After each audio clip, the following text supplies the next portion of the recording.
ரத்த நாளங்களில் கூட வணக்கத்துக்குரியவன் இறைவனை தவிர வேறு யாரும் இல்லைங்கிறதுல உறுதியாக இருக்கிறது. இருந்தாலும் நம்ம போடுற ஃபோனு மதத்தினருக்கு போட்டோம்னா அவங்க வணக்கம் சொல்கிறாங்க. நம்ம மொழியும் தாய்மொழி தமிழ் தான், வேறு எதுவும் கிடையாது. அதனால் வணக்கம்னு சொல்ல வேண்டியது நிர்பந்தத்துக்கு ஆயிடுறோம். அவரை நம்ம வணக்கம்னு திருப்பி சொல்கிறதுனால நம்ம அவரை வணங்குற அளவில் வச்சு பார்க்குறோன்றது உள் மனசே சொல்லுது. வணங்குற அளவு வச்சு பார்க்கல. சாதாரண அவர் நம்மளை வணக்கம்னு சொல்கிறார், நம்ம அவருக்கு வணக்கம் சொல்கிறோம், அவ்வளோதான் அளவுகள். இது சரியா தவறா? அதாவது நம்ம முஸ்லீம் அல்லாதவர்கள் என்ன செய்வாங்கன்னா, நம்மளை சந்திக்கும் பொழுது வணக்கம்னு சொல்லுவாங்க. நம்மளும் திருப்பிட்டு என்ன செய்கிறோம், வணக்கம்னு சொல்லக்கூடியதை நம்ம வழக்கமாக வைத்திருக்கிறோம். நீங்கள் வணக்கம் தான் சொல்லணும் அப்படின்லாம் அவங்க எதிர்பார்க்கறது இல்லை.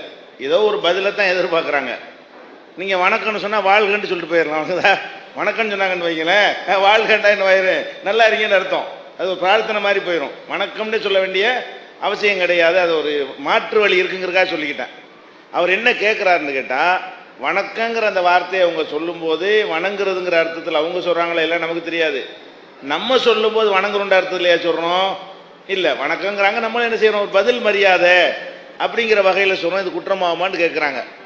இது மனசில் உள்ளதும் கரெக்டாக இருக்கணும். இஸ்லாத்தை பொறுத்த வரைக்கும் வாயில் உள்ளதும் கரெக்டாக இருக்கணும், சொல்லும் கரெக்டாக இருக்கணும். இப்போ ஒருத்தன் இறைவன் இல்லைன்ட்டு வாயினால சொல்கிறான், அந்த அர்த்தத்தை நான் நினைக்கலங்கிறான். நினைக்காட்டாலும் அதுக்கு அர்த்தம் அதானே, அந்த சொல்லுக்கு என்னதான் அர்த்தம், அதுதான் அர்த்தம். அப்போ மற்றவங்க என்ன அது விளங்குவாங்க, இவன் இறைவன் இல்லைன்னு தான் சொல்கிறான்னு விளங்குவாங்க. அப்போ நம்ம சொல்லக்கூடிய விஷயம் எதுவாக இருந்தாலும் வார்த்தையும் கரெக்டாக இருக்கணும். வார்த்தை கரெக்டாக இருக்கிறது மட்டும் பார்த்தா உள்ளமும் சரியாக இருக்கணும். ஒன்று இருந்தால் சரியாக வர, ரெண்டு இருக்கணும். இஸ்லாத்தில் ஒருத்தன் இஸ்லாத்துக்கே வர்றான்னு செய்யணும். மனசுக்குள்ள லாயிலாக இல்லா சொல்லிக்கிட்டேன்னா இஸ்லாத்துக்கு வர முடியுமா? மனசுலையும் நம்பணும், வாயிலையும் என்ன செய்யணும், அது சொல்லணும். ரெண்டு சேர்ந்தா தான் இஸ்லாம் ஆகும். அப்போ அந்த அடிப்படையில் இந்த வணக்கம்ங்கிற வார்த்தையை நம்ம அந்த எண்ணத்தில் சொல்லாட்டாலும் அந்த வகையான குற்றம் நீங்கள் வராது. நீங்கள் வணக்கங்கிற அந்த அர்த்தத்தை நினச்சி நீங்கள் சொல்லலை, வணங்குனீங்கிற குற்றம் வராது. ஆனால் என்ன குற்றம் வரும், தப்பான அர்த்தம் தரக்கூடிய வார்த்தைன்னு தெரிஞ்சு அதை பயன்படுத்துனீங்க, அந்த சின்ன குற்றம். குற்றம் இல்லைன்றாவது, ஏன் அந்த வார்த்தையை சொன்னீங்கன்னு வரும். அதுக்கு பதிலாக என்ன பண்ணிட்டு போங்க, அதுக்கு ஈக்குவலான வார்த்தையை அதே மாதிரியா கண்டுபிடிச்சி சொல்லிட்டீங்கன்னு வாழ்கன்னு சொன்னோம்ல, அந்த மாதிரி ஏதாவது வார்த்தையை நீங்கள் பயன்படுத்தி பழகிக்கிட்டீங்கன்னு சொன்னால் அது வராது. இதெல்லாம் வருவதற்கு காரணத்தை நீங்கள் விளங்கிக்கணும். இது எதனால வந்துச்சு இது என்று கேட்டால், நம்மளால தான் வந்துச்சு. நம்ம இஸ்லாம் சொல்றபடி நம்ம எல்லாரும் நடந்திருந்தோமே, ஆனால் நீங்க வணக்கம் சொல்லக்கூடிய நிலைமை வந்திருக்காது. நம்ம என்ன நினைச்சிட்டோம், அஸ்ஸலாமு அலைக்கும்ங்கிறது முஸ்லீமுக்கு மட்டும் உள்ளது, அஸ்ஸலாமு அலைக்கும் யாருக்கு சொல்லக்கூடாது, முஸ்லீம் அல்லாதவர்களுக்கு சொல்லக்கூடாதுன்னு நம்ம நினைக்கிறோம். ஒருத்தர் நம்மளோட நெருங்கி பழகி முஸ்லீம் அல்லாத ஒருத்தர் நமக்கு அஸ்ஸலாமு அலைக்கும் சொன்னா கூட ஹீங்குமோ, பதில் சொல்லக்கூடாது. நம்ம சொல்லி கொடுத்துருக்காங்க. அஸ்ஸலாமு அலைக்கும்னா என்ன செய்யறது, பதில் சொல்லாம தலையை மட்டும் ஆட்டுறது. ஏன், அவருக்கு முஸ்லீம் அல்லாதவருக்கு எப்படி சலாம் சொல்றது, இப்படின்றாக்க நம்ம என்ன செய்யறோம், தப்ப விளங்கி இருக்கிறோம். அப்ப இப்ராஹிம் நபி அவர்கள் அவங்க தகப்பனாருக்கு சலாம் சொன்னாங்கன்ற குர்ஆன்ல என்ன இருக்கு, சொல்லப்பட்டிருக்கு. அவர் தகப்பனார் முஸ்லீம் இல்லை, ஆனால் அவர்கிட்ட அழகான முன்மாதிரி இருக்குன்னு கூட அல்லாஹ் நமக்கு சொல்லி காட்டுகிறான். அதனால சலாம் சொல்வது நீங்க இதை பழக்கத்துக்கு கொண்டு விட்டீர்களேயானால் அவங்க உங்களை பார்த்து அஸ்ஸலாமு அலைக்கும்ன்றாங்க. அவங்க வணக்கத்தை திணிக்கிற அவங்க நோக்கம் கிடையாது. நீங்க சலாம் சொன்னா நீங்க விரும்ப மாட்டீங்க, தப்பா நினைப்பீங்கன்னு அவங்க மனசுல பதிஞ்சு இருக்கிறது.